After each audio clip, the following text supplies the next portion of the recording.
अगर magnetic field निकालना हो किसी भी करंट कैरिंग सर्कुलर कॉइल के एक्सिस पर कोई पॉइंट है वहां पर, मतलब magnetic field at the axis of a circular current loop, तो कैसे निकालेंगे आइए बताता हूँ। क्लास 12 का टॉपिक है मैग्नेटिक इफेक्ट ऑफ करंट की बात कर रहा हूँ। सो हमने एक इस तरह से कि रिंग ले लिया है जो मैंने डायग्राम में शो किया है, ये रहा रिंग।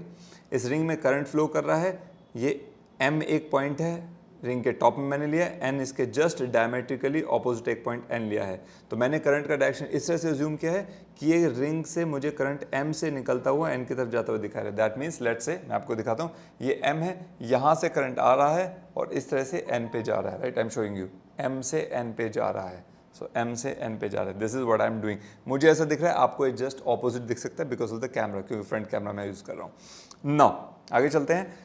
रिंग का रेडियस A अज्यूम कर लिया, रिंग का सेंटर C अज्यूम कर लिया और एक पॉइंट P है जो सेंटर से X डिस्टेंस पर रखा हुआ है।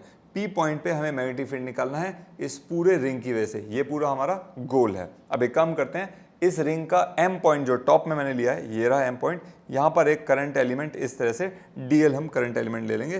तो मैं आपको शो कर देता हूँ और इसका कलर मैं ग्रीन कर देता हूँ, थोड़ा सा dark green. So it's like this. So I hope you can see that. मतलब ये जो एरो है ये क्या शो कर रहा है, इट्स शोइंग कि जो करंट है ये इस तरह से बाहर निकल रहा है, ठीक है। ये करंट ऐसे आ रहा था तो करंट एलिमेंट DL इस तरह से बाहर जा रहा है, राइट। सो मेरी तरफ यह दिख रहा है मुझे अभी कि ये करंट एलिमेंट ऐसे आता हुआ ये मेरी तरफ है, इन माई डायरेक्शन। नाउ अब अगर इसकी वजह से अपने करंट एलिमेंट की वजह से मैग्नेटिक फील्ड निकालना है, so what we need to do is we need to connect. So आप एक काम करेंगे, मैं ऑलरेडी कर चुका हूँ, यहाँ पर M और P को ज्वाइन कर देंगे। तो ये हो गया R क्या है, distance between current element. M point पे करंट एलिमेंट DL रखा हुआ है, P पॉइंट पे मैग्नेटिक फील्ड निकालना है, इन दोनों के बीच में डिस्टेंस है R, ठीक है। और ये DL और R के बीच में एंगल यहाँ पे क्या आप बता सकते हैं? जब तक मैं ड्रॉ करता हूँ मुझे बताइए। एग्जैक्टली ये एंगल 90 डिग्री। अभी दिखाता हूँ कैसे। ये रहा रिंग, ये रहा DL, करंट इधर आ रहा है, राइट। अब एक चीज़ देखिए, उससे पहले एक चीज़ आपको दिखाता हूँ। ये रिंग है तो इसका एक्सिस जस्ट इसके सेंटर से पास करने वाली लाइन है, तो मैं इसको ये मान लूँ। So I will show you like this. अब ये पकड़ने में थोड़ी सी समस्या होगी इसमें, so I will try it with this method. Yes we can do that, ठीक है जी। ये रिंग का सेंटर से पास होने वाली लाइन, ये रिंग का एक्सिस है। यहाँ पर टॉप पे एक पॉइंट P रखा हुआ है, ये इस तरह से आपको रिंग दिख रही होगी, मैं आपको जस्ट शो कर रहा हूँ ये, राइट। तो मैं अब साइड से आपको दिखाता हूँ। ये रिंग है, रिंग थोड़ी कम विजिबल होगी because I am trying to hold both these things with one hand. ये एक्सिस है, इस एक्सिस के इस पॉइंट पर मैग्नेटिक फील्ड निकालना है इस पूरी रिंग की वजह से। तो अभी हम DL की बात करें, यहाँ पे एक जो टुकड़ा लिया है और DL जो है ना वो इस डायरेक्शन में मेरी तरफ। सो ये टॉप में मैं इस पेन को ऐसे होल्ड कर रहा हूँ, सो दैट इज DL, ठीक है। ये रहा DL मेरी तरफ है इस डायरेक्शन में, ये पॉइंट P है। और M और P को अगर ज्वाइन कर रहे हैं, ये व्हाइट वाला पेन आप देख रहे हैं इसलिए दूसरा कलर मैंने चूज किया है। तो देखो ये P पॉइंट को M पॉइंट से ज्वाइन कर दिया, तो ये कुछ इस तरह से दिख रहा है। ये जो एक्सिस है इसको X मान लिया मैंने, जो डिस्टेंस है C से P, C जो मैंने सेंटर बना हुआ है, सेंटर से पॉइंट P का डिस्टेंस X है। ये DL है, DL से पॉइंट P का डिस्टेंस R है, जो हमने बायट-सावर्ट लॉ में पढ़ा है, ठीक है। अब आप देख पा रहे होंगे, अगर मैं आपको यहाँ पे डायरेक्शन बताऊँ, देखिए ये DL है, ठीक है, और ये R इस तरह से अगर जा रहा है, थोड़ा सा एक सेकंड होल्ड कीजिए, I will try to put it over here. आप ये देख पा रहे हैं, ये R था, ये DL था, ऐसे है ना, राइट। ये R थोड़ा सा ऐसे, थोड़ा सा टिल्ट है, ये देखो सीधा नहीं है बिल्कुल, थोड़ा सा झुकाव है क्योंकि पॉइंट P यहाँ पे कहीं पे लाई कर रहा है ना। आई hope you can see that, ठीक है। ये इस तरह से लाई कर रहा है, तो ये जो R है थोड़ा सा झुका हुआ व्हाइट वाला पेन। बट अब देखो R और DL के बीच में एंगल कितना है, 90 डिग्री। DL ऐसे जा रहा है, R ऐसे जा रहा है, ये एंगल 90 डिग्री है। सो थीटा 90 डिग्री, यहाँ पे मैं लिख दूँ let's say theta is equals to 90 degree, ठीक है। तो बायट-सावर्ट लॉ अगर हम यूज करते हैं DL एलिमेंट की वजह से P पॉइंट पे जो मैग्नेटिक फील्ड होगा that would be DB is equals to mu not upon 4 pi I DL। Vector form में लिखता हूँ पहले मैं, DL क्रॉस R, यही हमने पढ़ा था, डिवाइडेड बाय R क्यूब। ये बायट-सावर्ट लॉ की डेफिनेशन में हम लोग पढ़ चुके हैं, प्रूव भी कर चुके हैं। इसको ज़रा सॉल्व करते हैं, सिंप्लीफाई करते हैं और इसको हम मैग्नीट्यूड की टर्म्स में लिखते हैं। So DB is equals to mu not upon 4 pi I DL R sine theta divided by R cube. अब एक R से क्यूब कट के R स्क्वायर बचेगा, साइन थीटा की जगह 90 डिग्री पुट कर देंगे, ठीक है, तो उसकी वैल्यू 1 हो जाएगी। सो डी बी की वैल्यू बचेगी क्या, mu not upon 4 pi I D L sine theta की वैल्यू साइन 90 1 हो गया डिवाइडेड बाय आर स्क्वायर, ये बची डी बी की वैल्यू। ठीक है, अगेन अब चीज़ देखिए इसका डायरेक्शन क्या होगा डी बी का, तो देखो ये तो एक्सेस है यहाँ पर डी बी का एक्स, ये देखिए डायरेक्शन में यहीं से शो करता हूँ आपको, जरा एक बार स्क्रीन देखिए, D L cross R. So D L ये रहा, ये बाहर की तरफ आ रहा है और आर ये जा रहा। सो डी एल क्रॉस आर। अब डायग्राम जो आप पेपर में देख रहे हैं, स्क्रीन पे देख रहे हैं, वो आपको शायद थोड़ा लग रहा होगा, मैं आपको यहाँ पे दिखाता हूँ, ये इसीलिए मैंने जब से रिंग को पकड़ा हुआ हाथ में, ये रहा डी एल, ये पिंक वाला जो कलर है, देखिए एक एक करके पढ़ दोबारा से, ये रही रिंग, ये रहा डी एल इस तरफ जा रहा है और ये रहा आर। ठीक है, आर देखेंगे आप तो आपको दिख रहा होगा थोड़ा सा टिल्ट है, ये देखिए थोड़ा सा झुका हुआ आर, आर थोड़ा सा नीचे झुकेगा। ठीक है, रीजन बीइंग क्योंकि पी पॉइंट कहाँ पे है, पी पॉइंट यहाँ पे है, तो आप देख रहे हैं आर को थोड़ा सा बेंड होना ही होना है, you can see it like this, है ना। अच्छा, अब डी एल क्रॉस आर अगर मैं करूँगा तो डी एल पे रखूँगा मैं अपना थंब, थोड़ा सा मुझे एडजस्ट होना पड़ेगा, एक सेकंड रुकिएगा, बिकॉज मेरी कोशिश है आपको समझ आए, ये सारा एफर्ट इसलिए डाल रहा हूँ मैं। ये डीएल पे आपने राइट हैंड थंब रूल हम यूज़ करते हैं, A cross B, vector A cross B, A पे रखा, बी की तरफ टर्न कर लिया, थंब जिस डायरेक्शन में जाएगा वो हमें ए क्रॉस बी वेक्टर का डायरेक्शन देता है। तो डीएल पे रखा और बी की तरफ देखो, मतलब डीएल पे रखा आर की तरफ, और आर तो मेरा तो नीचे है, तो ऊपर ऐसे बिल्कुल साथ में घुमाने फायदा नहीं, इसको थोड़ा सा नीचे हाथ को ऐसे टेढ़ा करना पड़ेगा मुझे, I do it like this, और ये इधर गया, डीएल ऐसे रखा, थोड़ा सा टेढ़ा हो रहा है, तो आप देख पा रहे हैं डीएल पे रखा, आर की तरफ चला गया, जो थंब है यानी कि इस पॉइंट पे जो थंब है ये डीएल की तरफ रखा, आर पे चला गया, थंब ऐसे जाएगा इस डायरेक्शन में, आई मीन टू से थंब का डायरेक्शन ये होगा, डीबी का डायरेक्शन मैंने शो किया हुआ, you can see it over here, right. I hope पूरा हाथ घुमाने के बाद शायद आपको समझ आ जाए, तो मेरी मेहनत सफल हो जाएगी जो मैं कोशिश कर रहा हूँ आपको समझाने की। सो ये गया डी बी, ठीक है, पी टू क्यू के अलॉन्ग, इसको साइड में करते हैं। So that is the direction of D B. तो ये डी एल क्रॉस आर जो मैंने किया तो मैग्नेटिक फील्ड हुआ डी बी, मतलब जो एलिमेंट एम पॉइंट पे रखा है उसकी वजह से मैग्नेटिक फील्ड डी बी इधर चला गया। ठीक है, अच्छा अब अज्यूम करो ये जो एंगल है ना, इसको मैं फटाफट से इस एंगल को मैं एंगल फाई मान लेता हूँ। अगर ये फाई है तो ये भी फाई होगा, क्यों, बहुत आसान है, देखिए ये फाई है, ये टोटल एंगल 90 है, तो ये एंगल कितना बचेगा 90 माइनस फाई, क्योंकि पूरा एंगल 90 है। ठीक है, ये पूरा एंगल 90 है और ये 90 माइनस फाई है, तो ये एंगल कितना होगा जो बचा हुआ है, ये फाई होगा, इसीलिए ये फाई है तो ये फाई है। अच्छा, अब फाई एंगल पे हम क्या करेंगे, इस डीबी को, स्मॉल मैग्नेटिक फील्ड को रिजॉल्व कर देते हैं। तो थीटा के साथ वाला यानी कि फाई के साथ वाला कंपोनेंट हमेशा कॉस कंपोनेंट होता है, so D B cos phi हो जाएगा और इसके perpendicular D B sine phi आ जाएगा। डीएल एलिमेंट जो एम पॉइंट पे रखा हुआ है, रिंग का छोटा सा टुकड़ा, उसकी वजह से मैग्नेटिक फील्ड पी पे हमें पता चल गया D B cos phi positive Y direction में और D B sine phi positive X direction में। अब एक काम करते हैं, जस्ट इस एम के ऑपोजिट जो एन है, हमने एक और करंट एलिमेंट वहां पे भी एक छोटा सा टुकड़ा डीएल ले लिया। ठीक है, अगेन उसके बाद हम क्या करेंगे, हम इसको भी ऐसे ज्वाइन करेंगे, ये अगेन ए हो जाएगा, ये एक्स है तो ये क्या हो जाएगा, अगेन इसको आर मान लेते हैं, ये आर है तो ये भी आर होगा, बिल्कुल सेम होगा। ठीक है, राइट। सो जब ये आर हो जाएगा तो अब अगेन अब डीएल क्रॉस आप करेंगे, डीएल क्रॉस आर। सो ये देखिए, ये डायरेक्शन समझने वाली चीज़ है, बाकी सारा समझ आ जाएगा। अगेन ये रही रिंग, ये एक्सिस है, आई will show it like this, ये एक्सिस थोड़ा पीछे हो जाता हूँ मैं, और डीएल अब नीचे है, राइट। सो करंट ऐसे आ रहा है तो यहाँ से करंट बाहर जाएगा, सो ये डीएल अब ऐसे जा रहा है। ठीक है, I hope you can see that, let me try to work on to this. DL देखिए मैं इस तरह से बना रहा हूँ, डीएल बाहर जा रहा है, डीएल बाहर जा रहा है, ठीक है, और जो डीएल से पॉइंट पी को ज्वाइन कर रहा हूँ, ये जो व्हाइट कलर की जो पेंसिल दिखाई दे रही मेरी, ये पॉइंट पी है। ठीक है, अब मैं डीएल क्रॉस आर करूँगा, आर ये है आर, डीएल बाहर है ये वाला, ये पिंक पेन, ये डीएल है और ये है आर। ठीक है, यहाँ पे पॉइंट पी है, स्क्रीन देखते जाइए और जो मैं डायग्राम दिखाता हूँ उसको देखिएगा। अब देखिए ये मैं जूम कर रहा हूँ, ये इस तरह से बाहर निकल रहा है। ठीक है, सो दैट्स डीएल। ठीक है, ऑलराइट, हो गया है ना। ये एक्चुअल में यहाँ पे आपको मैं शो कर रहा हूँ, ये रहा डीएल।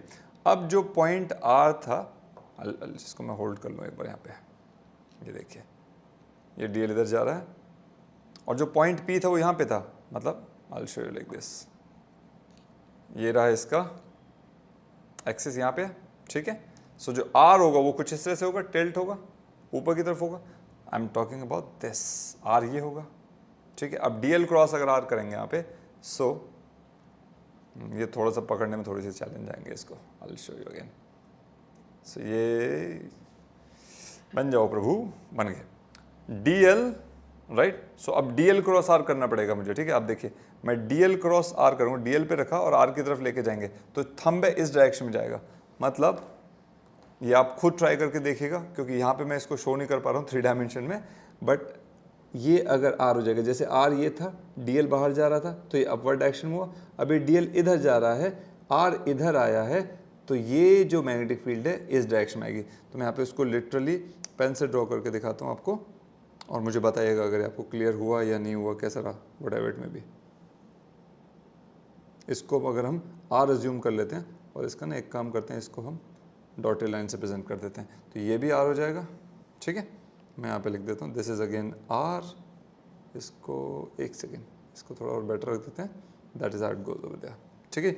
अब ये हमने क्या किया, ये आर की वैल्यू है, तो इसको आर मान लिया। तो जो नया मैग्नेटिक फील्ड आएगा एन पॉइंट पे की वजह से वो होगा डी बी, इसको डी बी एम लिख देते हैं, D B M sine phi, ठीक है, D B M D B M D B M, ठीक है। तो इसको डी बी एन मान लेते हैं। अगेन ये फाई है तो ये एंगल भी फाई होगा, क्योंकि देखिए ये दोनों ट्राइंगल्स से तीनों एंगल बराबर हैं इसके और तीनों साइड्स बराबर हैं, तो ये फाई है तो ये भी फाई होगा। अगर ये फाई है तो ये एंगल भी फाई होगा, थोड़ी देर पहले जो हमने प्रूव किया था सेम रीज़न, तो ये भी फाई हो जाएगा। अगर ये फाई है तो देखिए अब डी बी एन को अगेन रिजॉल्व करेंगे 2 पार्ट्स में। So we will have this thing, let me draw it over there, और इसको मैं ज़रा ग्रीन कलर से लेता हूँ। सो फाई के साथ वाला पार्ट हो जाएगा मेरा D B N cos phi, और इसके परपेंडिकुलर वाला पार्ट हो जाएगा मेरा, इसको थोड़ा सा बड़ा बना देते हैं यहाँ पे, this will be D B N sine phi, ठीक है। अब आप देख रहे हैं इसमें हुआ क्या है, जो कॉस कॉम्पोनेंट है जस्ट इक्वल और ऑपोजिट है, क्योंकि देखिए D B N magnetic field दोनों बराबर आएगा अगर आप देखेंगे। सो इसकी वजह से भी डी बी एन ये क्या होगा, mu not I upon 4 pi R square D L, again same आने वाला है ना, क्योंकि साइन थीटा अगेन 90 डिग्री हो जाएगा और आर से आर क्यूब कट जाएगा, सो आर स्क्वायर बचेगा। सो 4 पाई आर स्क्वायर पूरा लिख देते हैं, ठीक है। ये दोनों डायरेक्शन में जब गए तो उसके बाद देखिए कॉस कॉम्पोनेंट जो है यहाँ पे, कॉस कॉम्पोनेंट इन दोनों के ये एक दूसरे के ऑपोजिट है और वैल्यूज इक्वल है मैग्नीट्यूड में, तो एक दूसरे को कैंसिल कर देंगे। तो नेट मैग्नेटिक फील्ड क्या होगा, D B sine phi plus D B sine phi, दोनों की वैल्यू तो सेम ही है, ठीक है। अब अगर आप ऐसा करें, इसके और एक एलिमेंट ले, एक यहाँ पे ले, उसकी वजह से मैग्नेटिक फील्ड निकाले, कुछ इस डायरेक्शन में आएगा, फिर जस्ट इसके डायमेट्रिकली ऑपोजिट यहाँ पे निकाले एक एलिमेंट, इसको ज्वाइन करें, इसकी वजह से मैग्नेटिक फील्ड निकाले, इधर जाएगा, इसको फिर से रिजॉल्व करो, कॉस कॉम्पोनेंट इधर, साइन कॉम्पोनेंट इधर, ये जो बॉटम वाले की वजह से आएगा, कॉस कॉम्पोनेंट इधर, साइन इधर। कहने का मतलब ये है सारे कॉस कॉम्पोनेंट इक्वल ऑपोजिट आएंगे, कैंसिल हो जाएंगे और D B sine phi add होते जाएंगे। तो मैं कह सकता हूँ कि अगर मुझे टोटल मैग्नेटिक फील्ड चाहिए, right, if we want the net magnetic field over there, यहीं पे लिख देते हैं। So net magnetic field B इस पूरी रिंग की वजह से पी पॉइंट पे वो क्या होगा, integration of D B sine phi, मतलब डी बी साइन फाई जो कंपोनेंट है, इंटीग्रेशन मतलब ऐड हो रहा है ना, ऐड करते जा रहे हैं एक के बाद एक, मतलब उसको इंटीग्रेट कर देते हैं, ये डी बी साइन फाई की वैल्यू में मिल जाएगी। Now that means integration of D B sine phi, अगर आप देखेंगे इसको यहाँ से हटा देते हैं, एक सेकेंड, ये हट गया से। अब देखिए डी बी की वैल्यू क्या थी अपनी, integration of mu not I D L upon 4 pi R square और साइन फाई, ठीक है, ये वैल्यू होगी। अब यहाँ पे देखिए जो r है, कुछ वैल्यूज में आप लिख देता हूँ, r की वैल्यू क्या है, देखिए इस पाइथागोरस लगा करके इस ट्राइंगल में देख लो किसी में भी, r की वैल्यू क्या होगी, ए स्क्वायर प्लस एक्स स्क्वायर, मैं यहीं पे लिख देता हूँ, ये देखिए r की वैल्यू हो जाएगी under root of A square plus X square, ठीक है। So r is equals to under root of A square plus X square, और जो साइन फाई है ज़रा इसकी वैल्यू देखो, साइन थीटा क्या होता है, परपेंडिकुलर अपॉन हाइपोटेन्यूज, तो साइन फाई क्या होगा, परपेंडिकुलर, ये देखिए ज़रा परपेंडिकुलर का है, ये साइन फाई है, सो परपेंडिकुलर यानी कि a अपॉन हाइपोटेन्यूज यानी कि r, तो मैं इसको लिख दूँ इस तरह से, ये होगा a बाय आर या फिर a by under root of A square plus X square, ये हो गया आपका साइन फाई का वैल्यू। सो साइन फाई और आर की वैल्यूज़ यहाँ पे पुट कर दें इस इक्वेशन में, तो ये हो जाएगा integration of mu not I D L upon 4 pi R square, R की वैल्यू है तो स्क्वायर क्या हो जाएगा, A square plus X square, खाली रूट हट जाएगा स्क्वायर से, इनटू साइन फाई था, साइन फाई की value A by under root of A square plus X square. ठीक है, क्लियर। अब चलिए आगे देखते हैं, लेट मी शो यू, या इसको नेक्स्ट इक्वेशन में अलग से दोबारा लिख देता हूँ, लेट मी शो यू। सो ये हो जाएगा डी बी को हमने वैल्यू पुट कर दिया, so B is equals to, this will be is equals to integration of mu not I upon 4 pi. ठीक है, integration of mu not I upon 4 pi D L पूरी equation दोबारा लिख रहा हूँ, upon A square plus X square, A square plus X square, और ये ए के साथ आ जाएगा अंडर रूट में A square plus X square का रूट है ना, रूट मतलब कि पावर 1/2।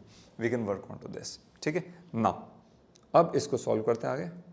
दिस बिकम्स, देखो इसको और छोटा कर दो थोड़ा सा, mu naught I D L upon 4 पाई, और ये बचेगा ए upon A square plus X square की पावर 3/2 हो जाएगा। ठीक है, बिकॉज यहाँ पे 1 है, 1 और 1/2 3/2।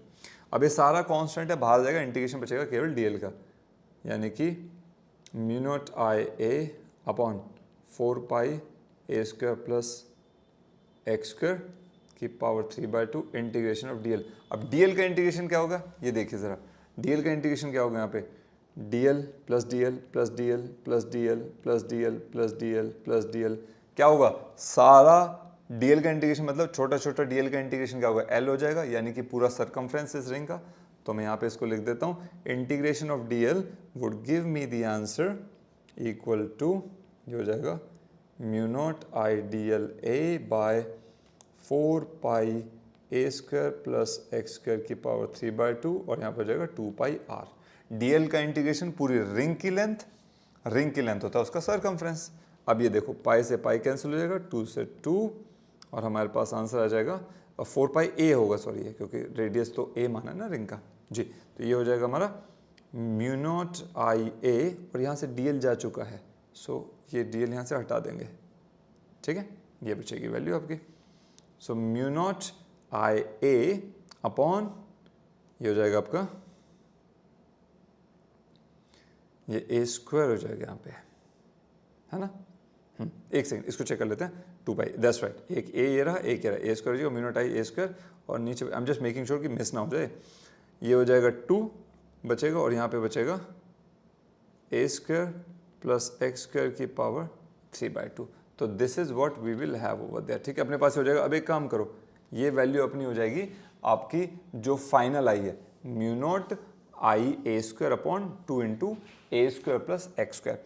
अब इसमें एक स्पेशल कंडीशन है, क्या, इफ मतलब बी की वैल्यू तो आ गई मैग्नेटिक फील्ड, और इसका डायरेक्शन क्या होगा, अलोंग एक्स एक्सिस, राइट। देखिए अलोंग एक्स एक्सिस होगा ना, it shows over here dB sin phi, dB sin phi, dB sin phi, सारे इस डायरेक्शन में ऐड हो रहे हैं, so it will be along X axis. Now once again, जो स्पेशल केस में बताया, if P lies at the center of the current carrying coil, अगर जो पॉइंट P है वो यहाँ पे आ जाए, मतलब ये देखिए जो पॉइंट P है ना आपका, वो P यहाँ से उठ करके यहाँ आ जाए, मतलब पॉइंट P यहाँ पे लाई करे, तो क्या होगा, कुछ नहीं होगा, x की वैल्यू 0 हो जाएगी बस, है ना। इट मीन्स यहाँ पे देखो, ये x की वैल्यू यहाँ पे 0 पुट कर दें तो क्या हो जाएगा, देयरफॉर मैग्नेटिक फील्ड की वैल्यू क्या हो जाएगी, ये हो जाएगा B is equals to mu not I A square upon 2 into A square की पावर 3/2, 2 से 2 कट गया, x की वैल्यू तो 0 होगी, वो हमने हटा दिया। ठीक है, ये क्या बचेगा, ए क्यूब, ये हो जाएगा mu not I, step by step करता हूँ आपको समझना है किसी बच्चे को, that's why I am doing it, upon 2 into A cube, अब स्क्वायर से ए क्यूब, ए बचेगा खाली, तो mu naught I upon 2a, right. ये क्या आ जाएगा, ये बिल्कुल वही आ गया ना जो हमने पढ़ा था कि magnetic field at the centre, अगर सेंटर पे निकालना, सेंटर ऑफ अ कॉइल जो हमने बात की थी, ये वही हो गया। ठीक है, so that's how it goes over there. ये था डेरिवेशन आपका magnetic field at a point lying on the axis of a current carrying circular coil, इसमें इसका डायरेक्शन ध्यान रखना इंपॉर्टेंट वही है। अगर वीडियो आपको पसंद आई हो, अगर यस तो कमेंट करके बताना, and yes like the video, और चैनल सब्सक्राइब करना तो बहुत जरूरी है, उसको छोड़ना ही मत। Thank you so much.